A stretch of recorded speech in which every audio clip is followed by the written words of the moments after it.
네, 안녕하세요. 예, 저희 벌써 인적 자원 관리까지 왔어요. 그래서 예전에 인사 관리라고 불렀는데 뭐 인사팀 이렇게 부르잖아요. 요즘 근데 인사라고 안 하고 인적 자원이라고 부르는 게 이 사람도 자원이라는 거죠. 그래서 인적 자원을 좀 더 귀중하게 여기는 그런 타율을 해서 우리가 인사 관리예요, 말 그대로. 예, 인사 관리, 인적 자원 관리라고 부르는데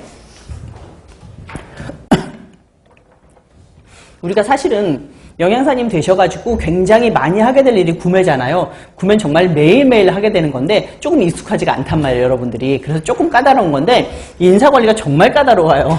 왜냐하면 아직까지 사람 관리를 여러분들이 나이에 비해서는 해보지를 못했잖아요. 근데 영양사님 되시면 인사관리를 하셔야 된단 말이에요. 그러다 보니까 이게 사실 문서만으로 배우기엔 조금 까다로운 것들이 좀 있을 거예요. 그래서 여기서 처음에 배우는 건 인사관리의 기능이 과연 뭐냐, 그 다음에 사내 모집하고 사회 모집이라는 거 두 가지 비교해드리고, 그 다음에 직무기술서와 직무명세서에 대해서 설명드리도록 하겠습니다.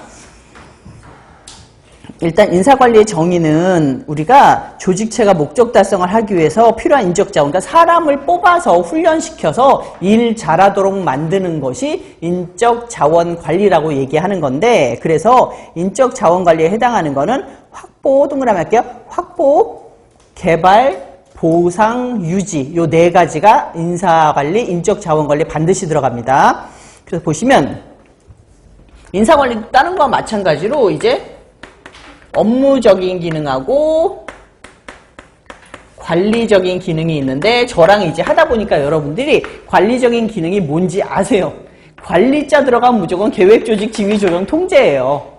이것도 마찬가지로 계획조직 지휘조정 통제고요. 업무 기능에 해당하는 게 제가 방금 말씀드린 확보, 개발, 보상, 유지예요. 인사관리 하면은 요거가 무조건 떠야 돼요. 요거 제가 별표 하나만 할게요. 확보, 개발, 보상, 유지. 그래서 여러분들이 회사에 들어가시면은 바로 일을 시작하는 게 아니라 뭐 오리엔테이션도 할 거고, 그 다음에 교육도 받고 하시잖아요. 그리고 어떻게 해요? 일하고 나면 돈도 받을 거 아니에요.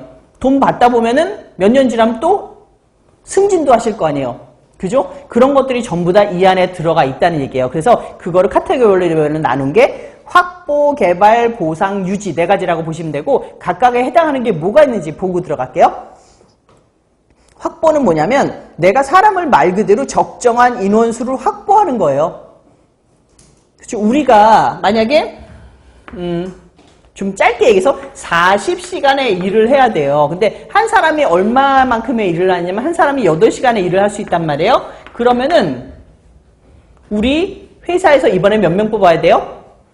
5명 뽑아야 되잖아요. 그게 확보에 대한 기능이에요. 그래서 보시면 적정한 인원수를 확보해야 되고, 조직하고 인력 계획을 세워야 돼. 이 사람들은 몇 명을 뽑아서 어떻게 할 것인가. 그 다음에 직무 분석 및 직무 설계. 이 사람 들어와서 무슨 일을 할 거라는 걸 일일이 다 써놔야 되는 거고, 모집과 선발, 배치 기능까지 갖고 있어요. 내가 공고를 내. 뽑아서 사람을 뽑습니다라고 뭐 영양사 도우미에 내든 뭐 이렇게 해가지고 내는 거, 그런 게 전부 다 확보 기능에 들어가는 거예요.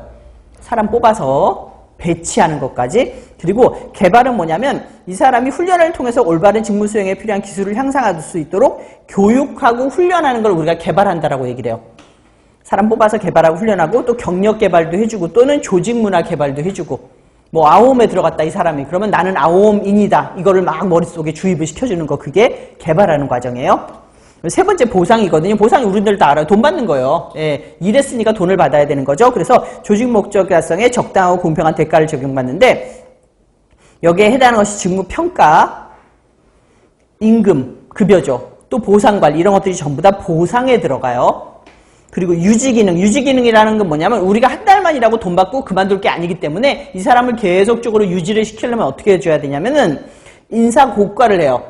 인사고과가 뭐냐면 1년마다 한 번씩 이 사람을 평가해서 급여를 높일 것인가 아니면 승진을 할 것인가 평가하는 것이 인사고과거든요. 인사고과. 그리고 인사이동도 해요. 이 사람이 내가 구매팀에서 일을 하고 있는데 난 구매팀이 너무 안 맞아, 나는 영양팀에서 일을 하고 싶어요 라고 하면 이 사람을 이동시켜 주는 거예요. 그게 인사이동이고요. 그 다음에 징계관리. 이 사람이 이럴 이야기가 없겠지만 무작정 막 무단 결근을 했어. 일주일 동안이나. 그럼 이 사람에 대한 징계를 해야 되겠죠? 그런 징계관리 같은 것도 들어가고, 안전보건관리, 안전보건관리 줄 끌게요. 안전보건관리가 애매해가지고 사람들이 이게 도대체 확보개발, 보상, 유지 중에 어디 들어가냐 생각할 텐데, 이 안전보건관리도 유지기능에 해당해요. 이 조리원이 일할 때 내가 안전하게 일을 해서 계속 여기서 일하고자 하는 거를 나타내는 거거든요. 이것도 유지에 들어갑니다. 그래서 여기서 문제 유형은 어떻게 나오냐면 다음 중에서 인사관리 중에서 유지기능에 해당하는 것으로 묶인 것은 아니면은 여기서 안전보건관리는 확보개발, 보상, 유지 중에서 어디에 해당하는가 이런 식으로 인사관리 기능은 요 네 가지는 여러분들이 카테고리별로 다 알아두셔야 돼요. 근데 이게 지금 읽으면 이해가 되는데 나중에 가지고 딱 떼어놓고 생각하면